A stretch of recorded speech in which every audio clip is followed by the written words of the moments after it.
আসসালামু আলাইকুম গাইস। এই যে এখানে দেখলেন আগের ভিডিওতে আপনাদেরকে আপডেট দিয়েছিলাম যে এখানে সাউথ ইউরিয়ানের শাদি হইবে। এখানে আমরা প্যান্ডেল বানাইতেছি।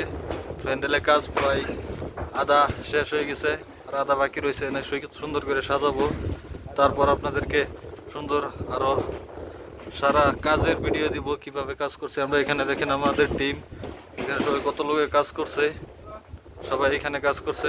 ওই দেখেন এখানে আমরা প্যান্ডেল বানাইতেছি। আর ওইখানে দেখেন সারা পাহাড়, ওইখানে দেখেন আরো লেডিসে কাজ করছে, সবাই এখানে কাজ করতেছে। ওইখানে আমাদের টিম আছে, ওইখানে দেখেন লোক আসছে। ওইটা বড় রিসোর্ট, আমাদের প্যান্ডেল এখানে হচ্ছে। এইখানে দেখেন এখানে কত লম্বা প্যান্ডেল করছি, আরো সুন্দর করে সাজাবো, সিলিং বানবো, সাইড ওয়াল সব সুন্দর করে সাজিয়ে আপনাদেরকে আরো নতুন নতুন ভিডিও সুন্দরভাবে আপডেট দেবো। এখানে দেখেন